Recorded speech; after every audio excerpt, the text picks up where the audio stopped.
आंतों में सूजन की जो समस्या है ना, आंतों में सूजन रहेगी तो पेट भारी रहेगा। आंतों में सूजन है इसका मतलब इन्फ्लेमेशन है।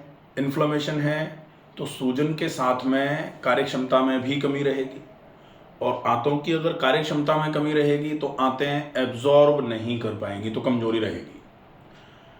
आंतों की सूजन का इलाज अगर आपको पूरा करना है, कंप्लीट ट्रीटमेंट जैसे होता है ना, 100% ट्रीट हो सकती है क्या ये समस्या? डेफिनेटली हो सकती है, 100% ठीक हो जाएगी। लेकिन आंतों में सूजन अगर आपको पूरी तरीके से ठीक करनी है तो सबसे पहले अपच को ठीक करना पड़ेगा। अगर बिना पचा हुआ मल आंतों में रुकेगा तो वो आंतों में सूजन करवाता ही रहेगा। और बिना पचा हुआ मल कब रुकेगा? जब पचेगा नहीं। और पचेगा कब नहीं? दो ही कारण हैं सिर्फ नहीं पचने के। एक तो हमने वो खा लिया जो बहुत भारी है, जैसे पचने में हमने मूंगफली खा ली, पचेगी नहीं। हमने राजमा खा लिया, नहीं पचेगा।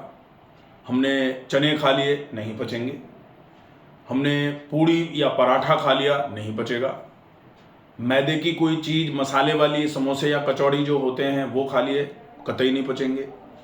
तो ये तो अपच करेंगे ही करेंगे, और अगर ये खाई जाएगी तो आंतों में सूजन, बिल्कुल ठीक हुई सूजन ऐसे करके दोबारा आ जाएगी। ठीक है।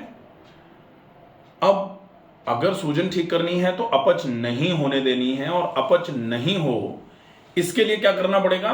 इसके लिए एक तो जल्दी पच जाने वाला खाना खाना पड़ेगा, और दूसरा पाचन तंत्र की ताकत को बढ़ाना ही पड़ेगा। अब क्या हो रहा है कि हल्का खाना दे दो तब तक आराम है, जैसे खिचड़ी खिलाओ, फल खिलाओ, जूस पिला लो, महीने भर करो, बिल्कुल आराम रहेगा। लेकिन जैसे ही आराम होता है तो फिर एक तो भूख बढ़ती है, और भूख बढ़ती है तो फिर ज़्यादा खाने का मन करता है, और जैसे ही ज़्यादा खाया फिर से अपच हो जाती है, तो फिर गड़बड़ हो जाती है। दूसरा, जैसे ही थोड़ा आराम होता है, अपने को लगता है चलो अब वजन बढ़ा लें, हमको भी लगता है कि चलो अब थोड़ा आराम मिल गया है, अब आगे भी ज़्यादा आराम हो जाए, इसके लिए थोड़ा डाइट में हल्का सा ज़्यादा कर देते हैं। और जैसे ही ज़्यादा किया, और अगर वो ज़्यादा आपके पाचन तंत्र पर भारी पड़ गया तो फिर से गड़बड़ हो जाती है।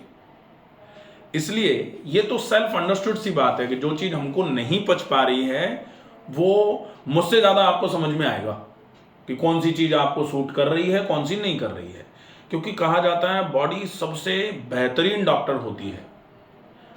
शरीर से बढ़िया डॉक्टर और कोई नहीं होता। हमारे शरीर की पूरी जानकारी जितनी अच्छी हमारे शरीर को है उतनी किसी और को नहीं हो सकती। ठीक है। और इसीलिए कहा जाता है कि शरीर की पूरे तरीके से सुनी जाए। शरीर खूब चिल्ला चिल्ला के कहता है हर चीज को, लेकिन जब हम शरीर की कही हुई बातों को अनसुना करना चालू करते हैं तब फिर शरीर नुकसान में देना चालू करता है हमारे शरीर को। और यही अनसुने हम कहाँ कर रहे हैं?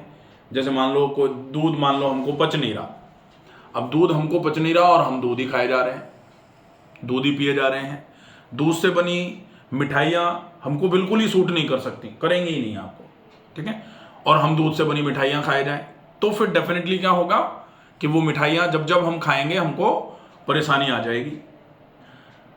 छाछ और दही का उपयोग डेफिनेटली बहुत अच्छा माना जाता है, लेकिन कभी कभी छाछ और दही दोनों चीज़ों की जब बात करी जाए तो छाछ ज़्यादा कंफर्टेबल होती है बजाय दही के, क्योंकि छाछ और जल्दी पच जाती है, दही से भी जल्दी पचती है। तो कहा जाता है कि दही और छाछ में अगर आपको चुनना पड़े तो आप छाछ को चुनो। और स्पेशली गर्मियाँ आ रही हैं अब चूंकि अप्रैल तो चालू ही हो गई, अब गर्मियाँ आ रही हैं तो गर्मियों में तो आपको छाछ की क्वांटिटी जितनी आप ले सकते हो उतना ज़्यादा मात्रा में ले लो। और कहावत कही भी गई है, भोजनांते अमृतम तक्रम। भोजन के अंत में अगर आप छाछ का उपयोग करते हैं दोपहर के भोजन के अंत में, तो वो अमृत तुल्य मानी जाती है, अमृत के समान है। ठीक है। सूजन डेफिनेटली खत्म होगी, और सूजन तो है ही, अपन देख रहे हैं, दबा के देख रहे हैं, फील कर रहे हैं, या दर्द महसूस हो रहा है। अब ये जो सूजन है, इस सूजन को खत्म करने के लिए सबसे पहले नंबर पर हमने क्या बोला कि सूजन खत्म करनी है तो अपच नहीं होने देनी है। ठीक है। और अपच नहीं होने देनी है उसके लिए क्या करना है? एक तो हल्का खाना खाना है, और पाचन तंत्र को मजबूत करना है।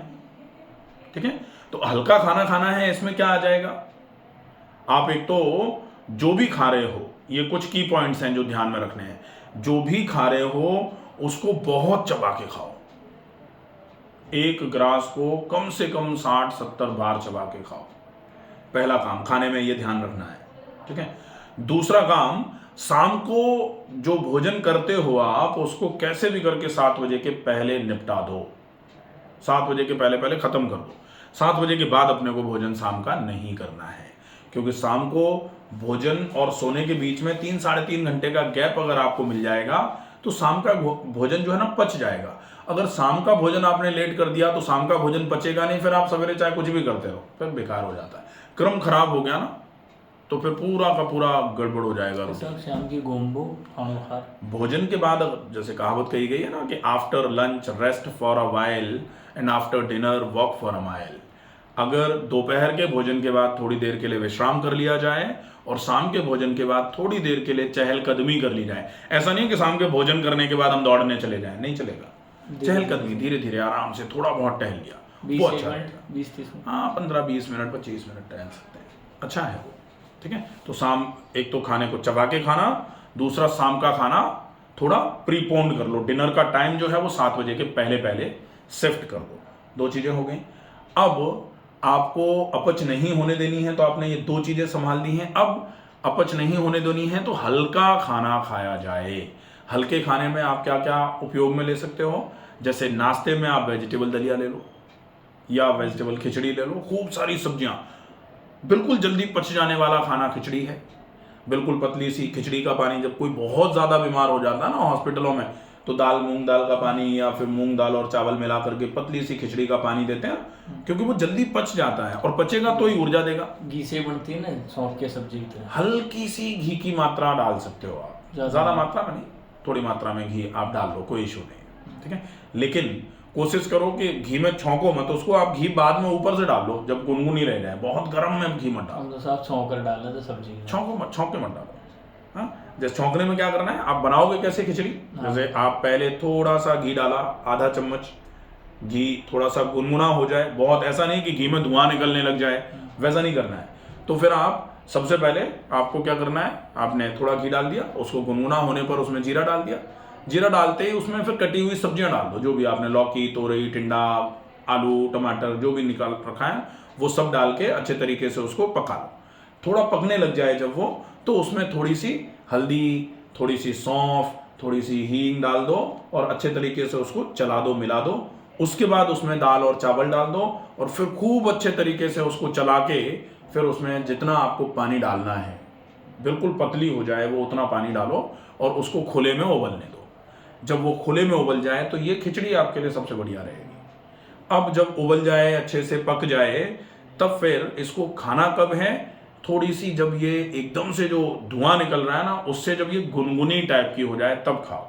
मतलब पकने के लगभग आप 20 मिनट 30 मिनट के बाद इसका ऊपर घी डाले, इसमें थोड़ा बहुत ऊपर से घी डालो, 1 चम्मच आराम से डालो, कोई इशू नहीं। ठीक है, तो ये नाश्ता हो जाएगा। मैं तो कहता हूँ यही आप अपने डिनर में भी ले लो शाम को। और दोपहर के समय चूंकि अब गर्मी आने वाली है तो गर्मी बढ़ेगी शरीर में, जैसे वातावरण में गर्मी होती है वैसे ही शरीर में गर्मी होती है। शरीर में गर्मी बढ़ेगी तो सबसे ज़्यादा ध्यान रखना है कि आप दोपहर के भोजन को पूरा करो। रोटी, सब्जी, दही, अब दही नहीं ले रहे हो तो छाछ का उपयोग कर लो, कम मात्रा में दही का उपयोग किया जा सकता है। मलाई हटा करके दूध में से तब जमाओ दूध को, तब दही बनेगा ना, वो दही काम करेगा, वो दही नुकसान नहीं करेगा।